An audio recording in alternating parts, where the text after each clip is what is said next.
Come back at 6, wake me and your child, and then won't lay today. Make me wonder who you might have been playing with. Makes me wonder who you think. Good morning, friends. Get up and get ready with me to go to the gym. Guess what time it is, girl? It is 4:45, honey. Talking about fourth day being the charm. I love being an early morning gym girly, and I haven't been for quite some time. I be trying. But today we try no more and we do. So, we cooked yesterday. You seen that. I got on my stuff. And now I'm up at the perfect proper time. Your girl is unstoppable, baby. She's unbeatable. And I'm so proud of myself. What did it take? Day 12. What are we on? Day 12, day 13. Let me go look. But yeah, let's get ready to get ourselves together for the gym. All right, y'all, back at it again for the gym. You already know we're starting off with our cardio. I honestly, again, I don't really care for cardio, but this is like the pat that I made to myself. If I start my workout with it, get it out the way in the beginning, I don't have to worry about nothing else. Because at first, I used to be like, let me, do my weights or whatever the case may be, and then go back and do the cardio. When I say I would get done with them weights and I'd be like, oh yeah, baby, no, it's time to go home. I won't be doing none of that. So I have tricked myself into doing it first because I know I won't go back and do it after the fact. And so I do want to start adding it at the beginning and end of my workouts. But we'll see how that goes because I do want to implement some more cardio. I don't want to just be throwing weights around. Again, you know my goals. You know what I'm trying to do. So there's going to be a lot of repetition. I want to do the same workouts daily. I want to do the same workouts every week. Get that consistency in. Get it to start shaping me how I want it to start shaping me. And seeing if I get the results. And after maybe this 30 days, if it didn't create the shape and do the body recomp how I wanted to, or at least get it started in the right direction, then I will go back and reevaluate. But for the most part, I am going to be sticking to the same routine. Again, sometimes you see me do something one video and then I won't do it for the next 2 videos, but then I'll bring it back. Low key, it's just about time. I'm always struggling for time. So if I could do everything I want to do with the time permitted, I can.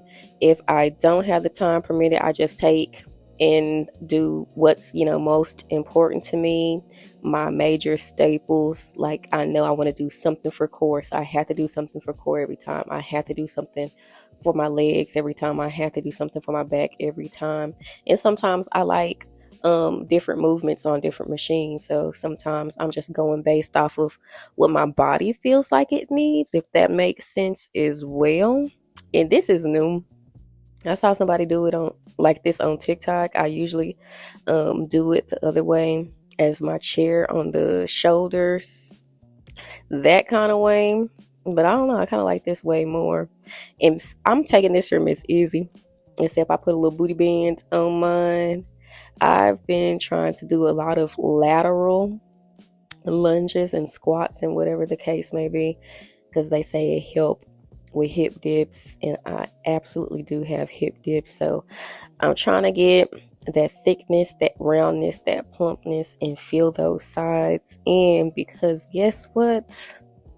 I'm serious when I say I got plans for my thing to be thinking. You know what I'm saying? So I'm going to try everything them girls tell me to try, especially if I go to your page and you got a big behind and it don't look like you had surgery.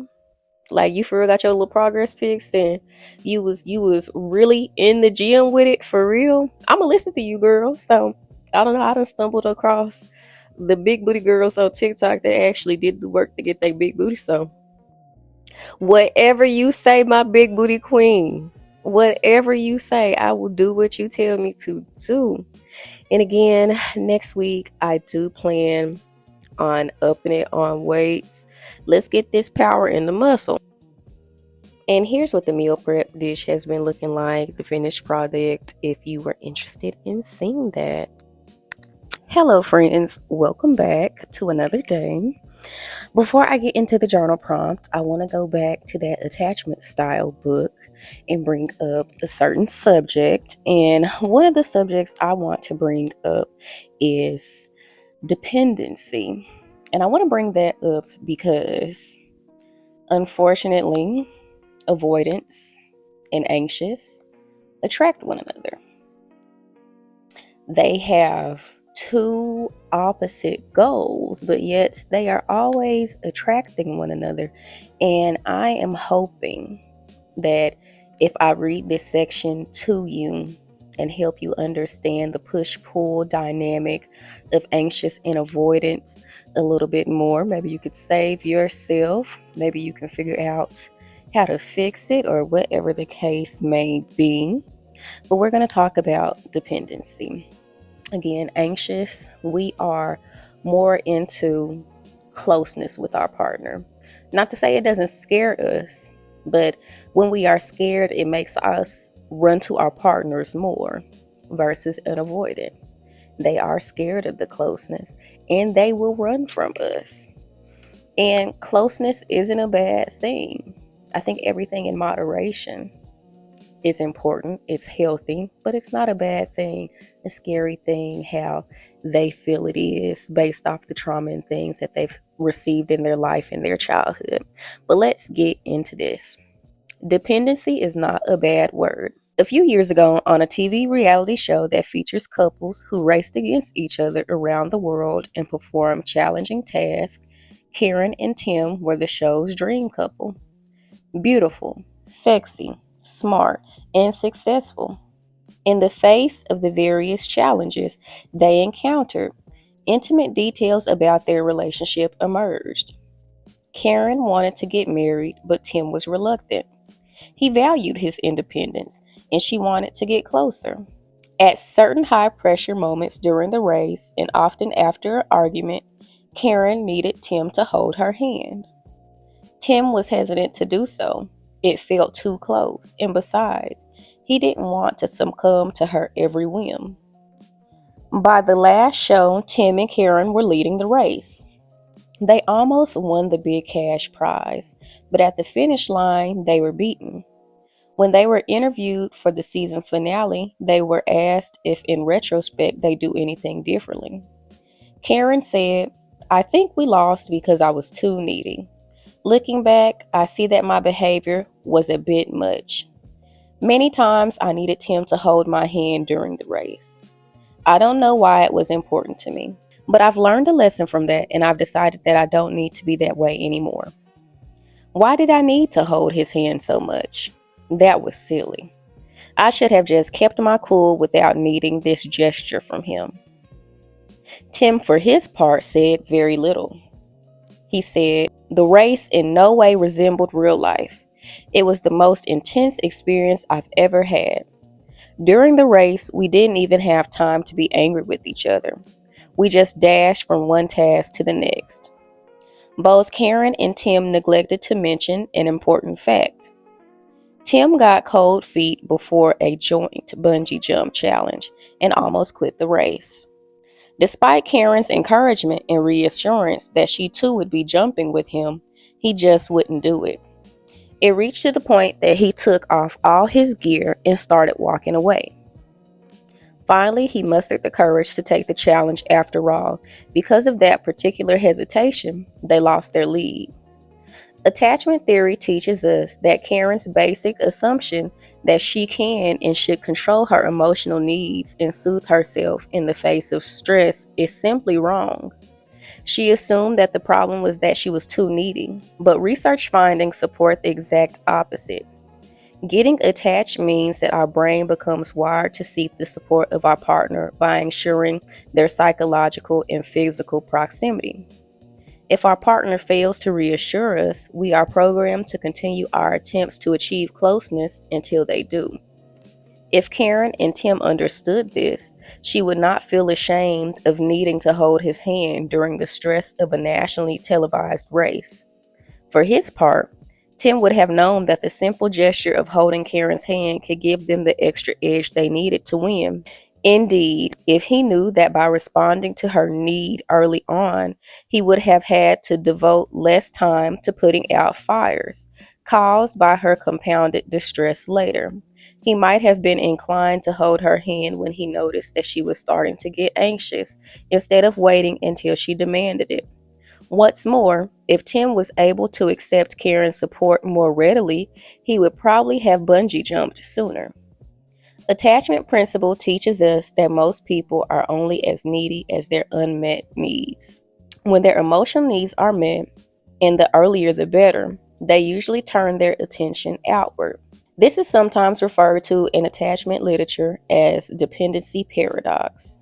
The more effectively dependent people are on one another, the more independent and daring they become. Karen and Tim were unaware of how to best use their emotional bond to their advantage in the race. And so we're going to speak a little bit about the dependency paradox. Despite variations in the way people with different attachment styles learn to deal with these powerful forces, the secure and anxious types embrace them and the avoidants tend to suppress them. All attachment styles are programmed to connect with a special someone. Does this mean that in order to be happy in a relationship, we need to be joined with our partner at the hip or give up the other aspects of our lives, such as our careers and friends? Paradoxically, the opposite is true. It turns out that the ability to step into the world on our own often stems from the knowledge that there is someone beside us whom we can count on, and this is the dependency paradox. The logic of this paradox is hard to follow at first. How can we act more independent by being thoroughly dependent on someone else? If we had to describe this basic premise of adult attachment in a single sentence, it would be: if you had to take the road to independence and happiness, first find the right person to depend on and travel down it with them. Once you understand this, you've grasped the essence of attachment theory. So hopefully that resonates if you are an avoidant or an anxious. I want you to hear that and know that there's nothing wrong with you wanting closeness. There's nothing wrong with you needing things from your partner, emotionally, physically needing things from your partner.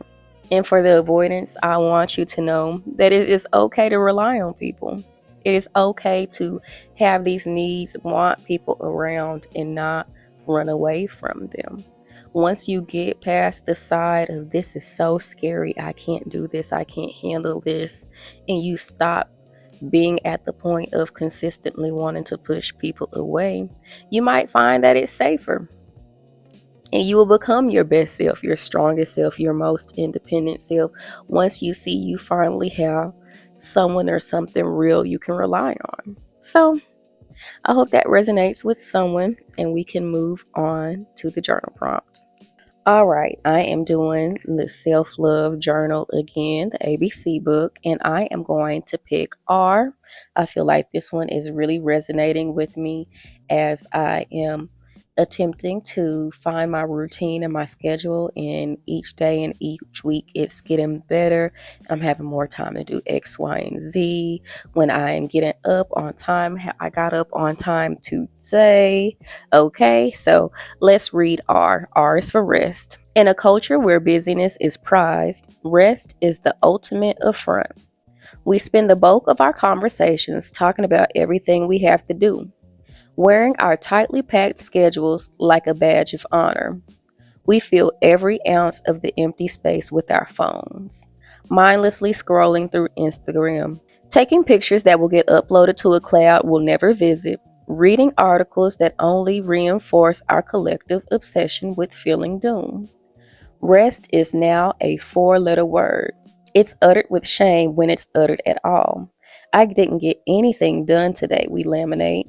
And the cycle of busyness continues to spin, churning us up and spinning us out. It's time to take back the word rest and all it embodies. To rest is to create space for your body to heal and your mind to wander. Science tells us that our minds need freedom from constant stimulation in order to thrive. In fact, doing nothing and also thinking about nothing are two of the greatest gifts you can give your body and mind.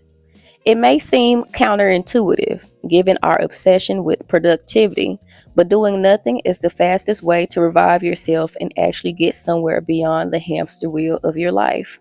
Rest, whether that means sleeping for at least 8 hours, spending an afternoon at the beach or in a bath, or simply turning off your phone to take a break from its incessant command over your life, is the key to your spiritual, emotional, mental, and physical revival.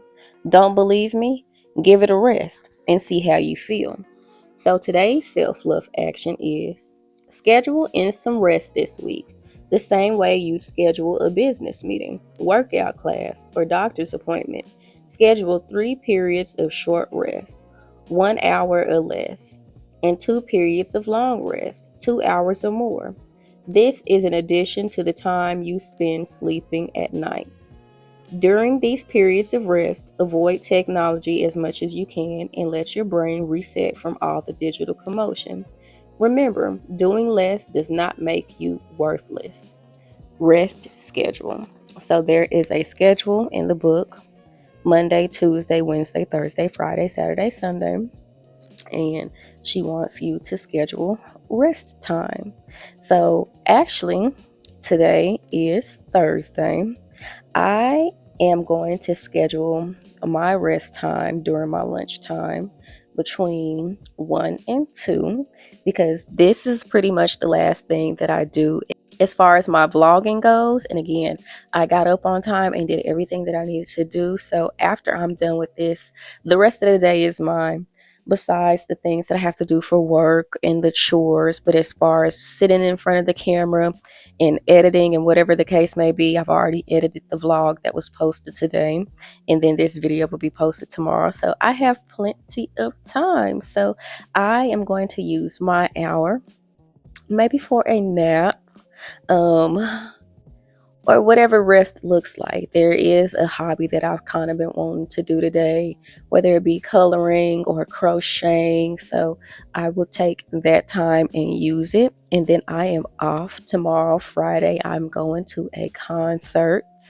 and I just want to be able to enjoy the day until I go to the concert at night. I want to be able to get ready at a timely manner and not feel like I'm having to rush. So the only things I have planned on my agenda for tomorrow is getting up, going to the gym, vlogging, creating my videos, and outside of that, I just have to get ready to go to the concert later that night. So I will schedule my long rest for Friday. But I think she wants you to schedule both several times a week. So do with that information what you will, but this is your sign to get some rest. And I will let you guys know how my rest went and how I am feeling after I have gotten that done. Well, that is the end of today's chat, and hopefully the mic is doing what it needs to do today, because Lord knows I'm not trying to struggle for day 3 of mics. So hopefully you can hear me. Hopefully the video went how it was supposed to, and we can get back on schedule. But thank you for listening. Thank you for supporting, and we will see you tomorrow. Okay? Have a great rest of your day.